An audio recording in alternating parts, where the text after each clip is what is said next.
السلام عليكم ورحمة الله. ازيكم عاملين ايه؟ النهارده جايلكم بفيديو جديد. هنعمل النهارده ايه؟ هنعمل مكرونة الالفريدو. مكرونة حلوة جدا يا بنات، جربوها بجد، طعمها حلو قوي قوي.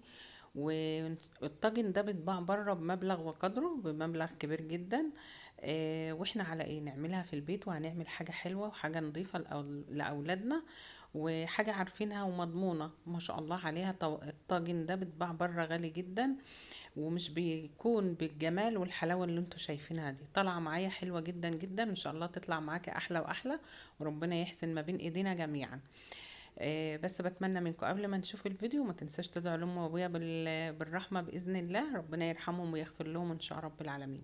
ويلا بينا على طول نشوف المكرونة بتاعتنا ونشوف طريقتنا. اول حاجة انا معايا هنا مية على البوتاجاز، هنزل بمعلقة كبيرة من الملح في المية. معايا هنا المكرونة بتاعتي وزنها قد ايه؟ كيلو الا ربع. كيلو الا ربع مكرونة من اللي هي المكرونة الاقلام دي. احنا هنسواها يا بنات، بس مش هنسواها نهريها قوي، هنسيب الربع الاخير نسويه ايه في الطواجن مع الفراخ. احنا هنعمل المكرونة بتاعتنا النهاردة بالفراخ، حلوة جدا جدا وسهلة وسريعة.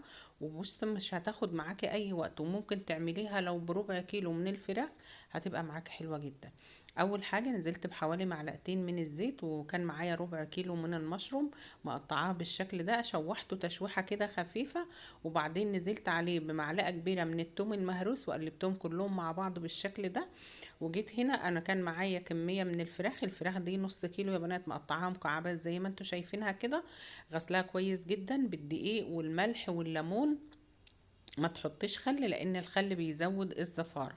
وشوحتهم تشويحه كده مع المشروم. ما شاء الله عليها يا بنات، كانت عاطيلها المشروم، كان عاطيله ريحه وطعم حلو جدا جدا. التوابل بتاعتي بقى: معلقه صغيره من الثوم البودر والبصل البودر والحبهان.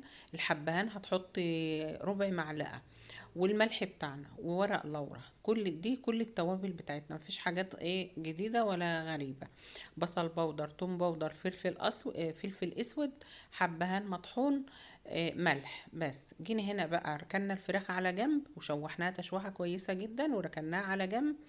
وبعدين جينا نعمل بقى البشاميل العادي اللي احنا بنعمله دايما. نزلت بثلاث معالق من الزيت، عليهم 3 معالق من الملح، وكيلو وربع من اللبن.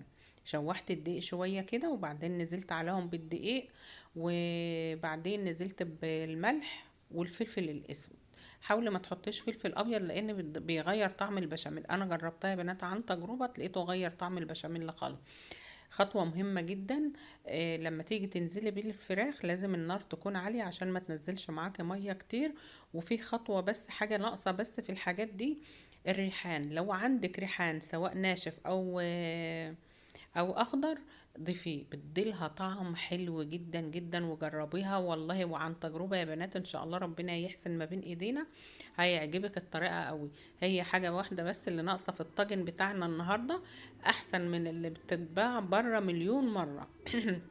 واحنا ليه نشتريها غالية واحنا عندنا نعمل كل حاجة في البيت؟ جينا بقى جبنا الحلة الكبيرة وقلبنا، نزلنا بالمكرونة وبعدين نزلنا بالفراخ وقلبناها كلها مع بعض وشوية زيتون.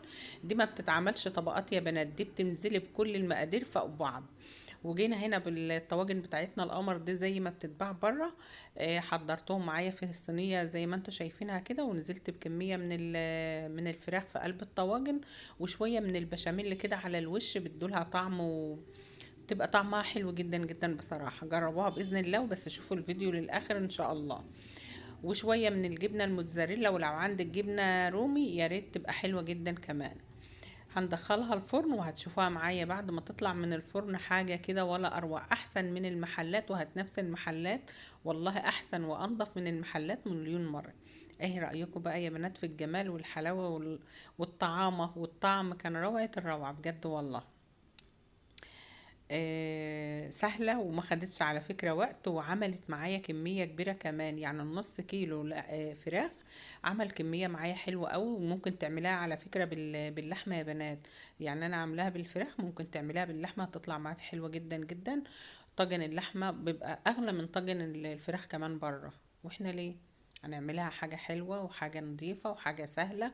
وحاجة جديدة لأولادنا إن شاء الله يعجبوها. وحاولي تعمليها في طواجن زي ما أنا عاملاها في أطباق صغيرة زي دي، علشان حتى تشجع الطفل إن هو إيه ياكلها ويتبسط بيها. ربنا يحسن ما بين ايدينا، وبتمنى ان انتوا تشوفوا الفيديو للاخر. واللي مش مشترك عندي في القناة يا ريت يشترك، وتعملوا لي كومنت حلو كده من ايديكم. واشوفكم على خير في فيديو جديد، مع الف سلامة وفي رعاية الله. شكرا لكم.